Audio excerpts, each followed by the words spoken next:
As Jamal Freeman cruises through his rich neighborhood in his sleek black Porsche, he feels a sense of accomplishment. Little does he know, his world is about to be turned upside down by a single traffic stop. What unfolds next will challenge everything he thought he knew about justice and equality. Officer Karen Michaels patrols the streets, her eyes scanning the pristine lawns and grand houses. She can't shake a troubling feeling as she watches the residents, her old beliefs affecting what she sees. When Jamal's car comes into view, something feels off. She squints and decides what to do. The flash of red and blue lights in his rearview mirror startles Jamal from his peaceful thoughts.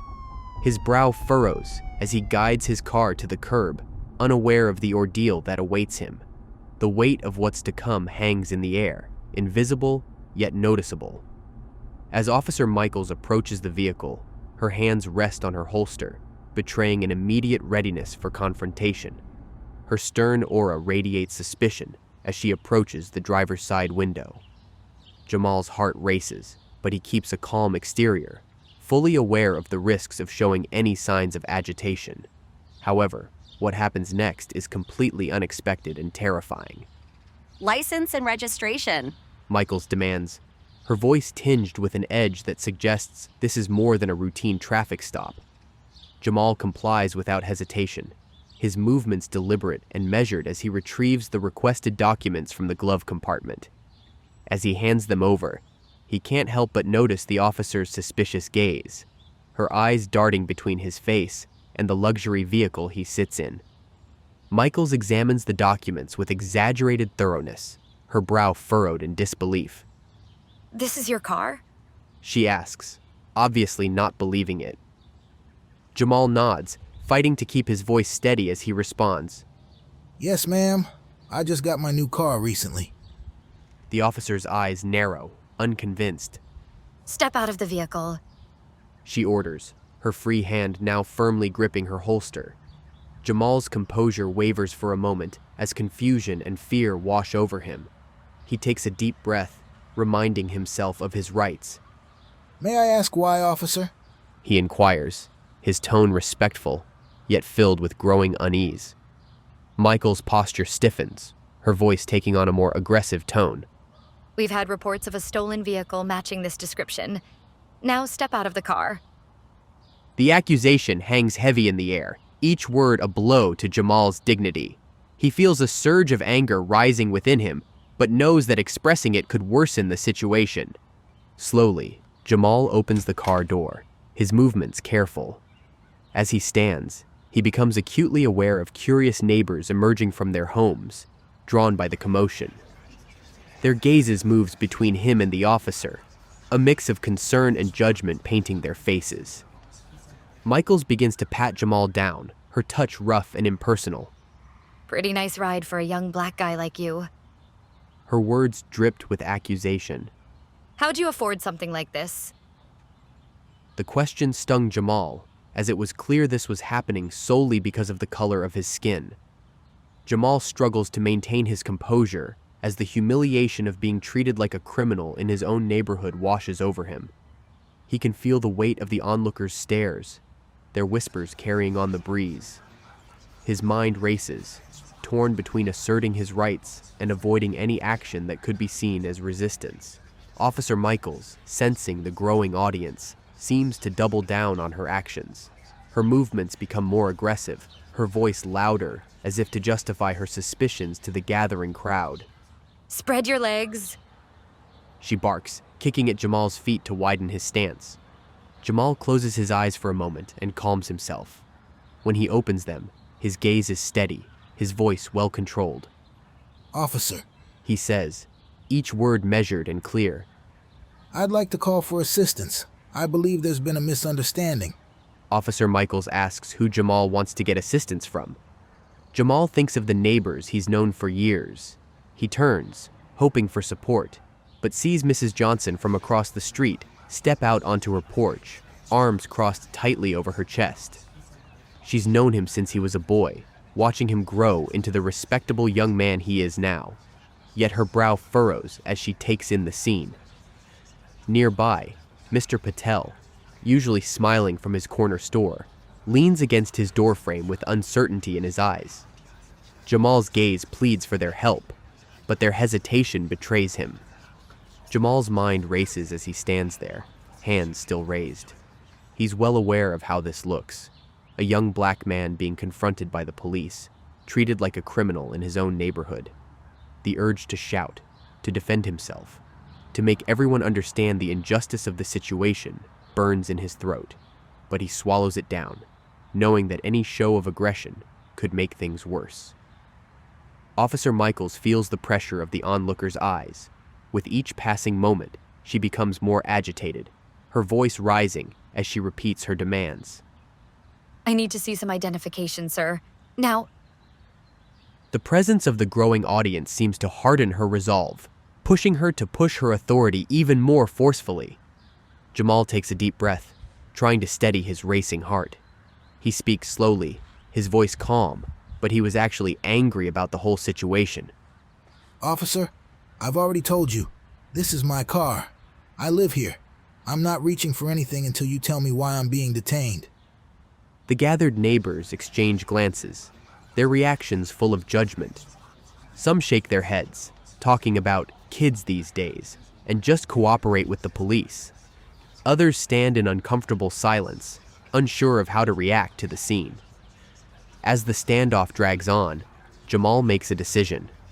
Feeling the pain of his neighbor's betrayal, he slowly reaches for his phone, his hand steady.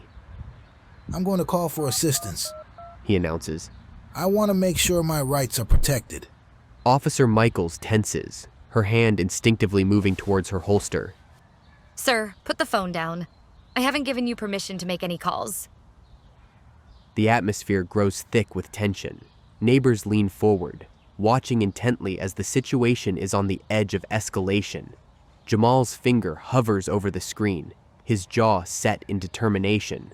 In this moment, he's not just fighting for himself, but for every person who's ever been wrongly accused, every life turned upside down by unchecked bias. And the weight of the moment settles over the street like a heavy blanket. Each person present, Jamal, Officer Michaels, and the silent observers, finds themselves at a crossroads. Their actions in the next few moments will ripple out, affecting not just this encounter, but the very fabric of their community. As the tense standoff between Jamal and Officer Michaels reaches a breaking point, a police cruiser suddenly pulls up to the scene. A superior officer steps out, his poise stern. He also had this air of authority about him. As he approaches, his eyes widen. What's going on here? The superior seemed like the savior that will put an end to all this. He was older, with salt and pepper hair, and a face lined by years of dealing with tense situations like this. Or so Jamal thought. But something about the way he moved toward Officer Michaels, and the look exchanged between them, immediately sent a shiver down Jamal's spine. This wasn't a rescue, it was something far worse. As the superior officer came to stand beside Michaels, he looked at the scene with a slow, deliberate gaze. His eyes locked onto Jamal's, and for a moment, there was a scary silence. Then, in a voice so low and calm it was almost conversational, the superior officer said, Well, another one trying to push his luck. Jamal's heart dropped. He had been expecting this man to bring some sense of order, to correct Officer Michaels and resolve the situation. Instead, he now realized that the man in front of him wasn't here to help. He was here to solidify the nightmare that was happening. Jamal looked at the neighbors, hoping someone would step in to help. But what he saw made him feel even worse. The neighbors, who had first come out of their houses looking confused, were now more confident and bold. They were talking amongst themselves, exchanging glances that ranged from smug satisfaction to quiet indifference. It was as if the arrival of more police had confirmed their suspicions about Jamal, even though he had done nothing wrong. The weight of their judgment pressed down on him like a crushing wave. The superior officer leaned in toward Michaels, speaking just loud enough for Jamal to hear. He's delaying. Radio in for backup. We'll need to make sure this doesn't escalate. Jamal was seriously getting scared now. What did they even mean? He wasn't resisting. He hadn't done anything wrong. But the way the superior officer said it so calmly, almost bored, sent a terrifying message. This was about more than just his car. He was in the middle of something far darker, something he hadn't fully grasped until now. They weren't treating him like a suspect. They were treating him like a threat that needed to be neutralized. Officer Michaels smiled as she obediently lifted her radio. Requesting additional units to my location. She said. Her voice sounded excited. We have a potentially dangerous suspect. Jamal's breath almost stopped. Dangerous? He had not raised his voice, yet here they were, preparing for a full show of force. He took a step backward, his eyes moving to the growing crowd of neighbors.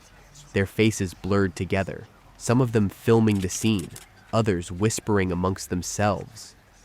But none of them moved to help him. None of them seemed to care. The realization hit him like a ton of bricks.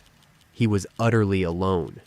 The silence on the street was crazy, broken only by the crackle of Officer Michaels' radio.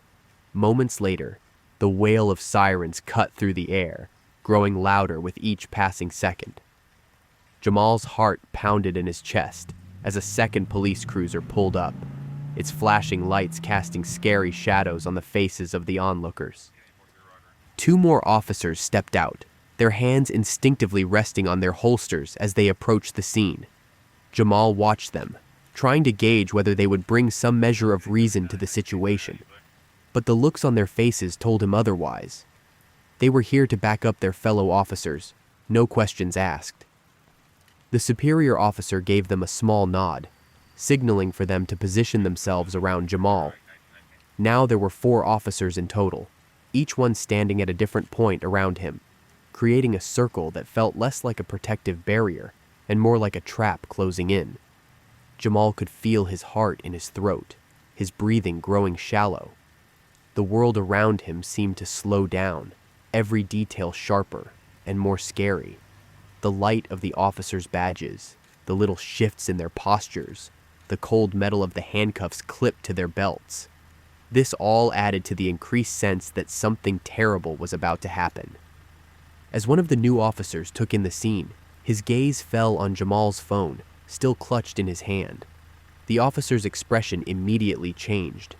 Put the phone down, he ordered. No one has given you permission to record. Jamal's hand tightened around the phone, his last lifeline to the outside world. He wasn't recording. He hadn't even thought to press the button in the heat of the moment. But now, as the officers closed in, he realized just how important it was to capture this moment, to document what was happening in case things went out of control.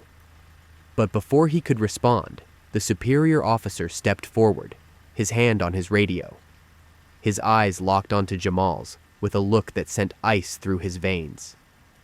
We're not going to let you film us, he said, his voice low, but very scary. You think you're going to use this against us? Not this time. Jamal's heart pounded in his chest as the officer's words sank in. Not this time. What did that mean? Were they planning something? His mind raced as he tried to piece together the situation. The more he thought about it, the more terrifying the realization became. He glanced at the officers surrounding him, each one poised and ready, their hands inches from their weapons. The tension in the air was thick and suffocating. The street, once quiet and peaceful, now felt like a pressure cooker on the verge of exploding. Jamal's gaze went to the neighbors again, silently pleading for someone to step in, for someone to say something. But their faces were plain, their eyes cold.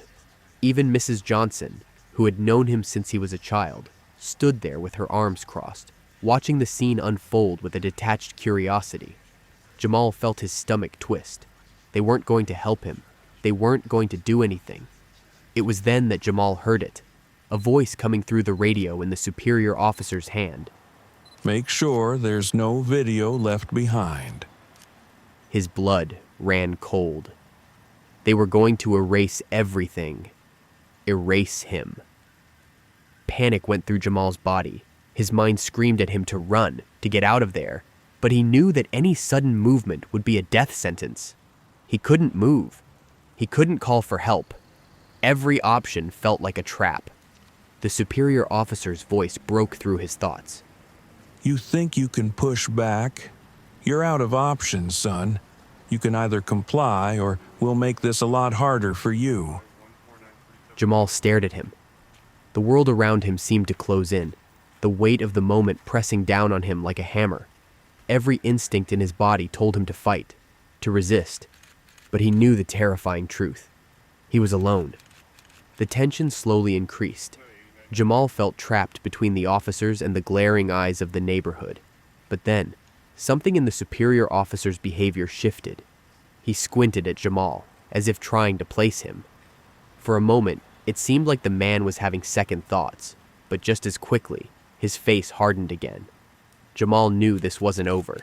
Then, as if by a stroke of fate, one of the newer officers, Officer Davis, who had arrived in the second cruiser, stepped forward and looked deeply at Jamal. "Wait a second," he said. He glanced between the others before slowly approaching Jamal, clearly hesitant but curious. "I've seen you before." Jamal swallowed hard, his voice thick with a need to be heard, but still controlled. I'm not a criminal. I'm a college student. I go to law school, actually. Look, I live in this neighborhood. You've got the wrong guy.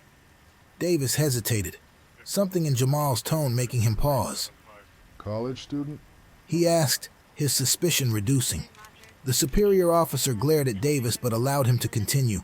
Officer Michaels, however, stood rigidly, her hand still on her holster. Her eyes narrowed as she spoke, her voice filled with disbelief. Don't buy into his excuses. We've been after someone who matches his description. A black guy, mid-20s, high-end car, hacking into our system and exposing officers' personal data. Michael's words sent a chill through Jamal. Everything seemed so ridiculous that he almost laughed. He didn't know anything about hacking, and the only thing he cared about with the police was avoiding them. But Officer Davis frowned, shaking his head. "This doesn't add up," he said quietly. I've seen this guy before at a community event, I think. You're Jamal Freeman, right? He then turned fully to Jamal, his posture more relaxed. Jamal blinked in surprise, a hint of hope sparking in his chest. Yeah, that's me. I volunteer at local events. I'm studying to be a judge, like my father. Davis nodded, the pieces slowly clicking into place. Yeah, that's where I remember you from. My kid brother's school held a career day last month. You were one of the speakers. Jamal nodded, feeling a small sense of relief, but the cold stare from Michaels was still there. She stepped forward, her expression hardening even more. I don't care where he's been.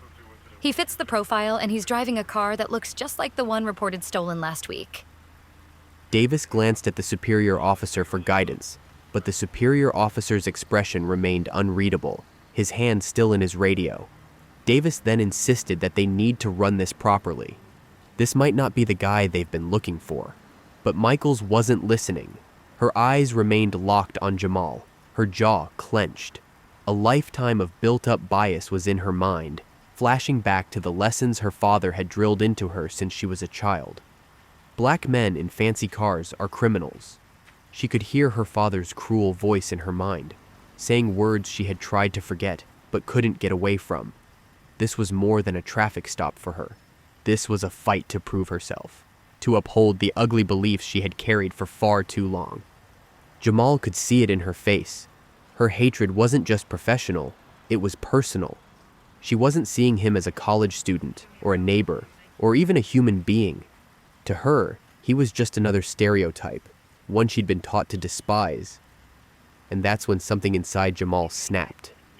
He took a breath and stood taller, his voice calm but firm. You know, Officer Michaels, you haven't even bothered to run my plates properly, have you? You saw me, you saw this car, and you made an assumption because of the color of my skin. Michael's eyes filled with anger, but before she could say anything, Davis stepped in between them. We need to follow the rules. Let me check his plates again. Look at his license. and figure out what's really happening here. The superior officer, sensing the shift in the air, nodded silently. Michaels, however, remained furious, her fists clenching at her sides. But she said nothing as Davis quickly moved to check Jamal's registration and run the plates. Time seemed to move slowly, each second feeling like an hour, as Jamal stood there feeling like the weight of the world was on him. He could see Michaels's tense body, with anger just below the surface, ready to explode. This wasn't just about the car or the supposed hacker. This was about something far deeper, something uglier. Finally, Davis returned, holding the results on his handheld device. The car's clean. He said quietly. Registration checks out. No reports of it being stolen. Jamal exhaled slowly, the weight lifting slightly from his chest. But it wasn't over. He could still feel Michaels's eyes on him, burning with anger. I told you, Jamal said. you had the wrong guy. The superior officer sighed heavily, rubbing his temples as the tension drained from the situation.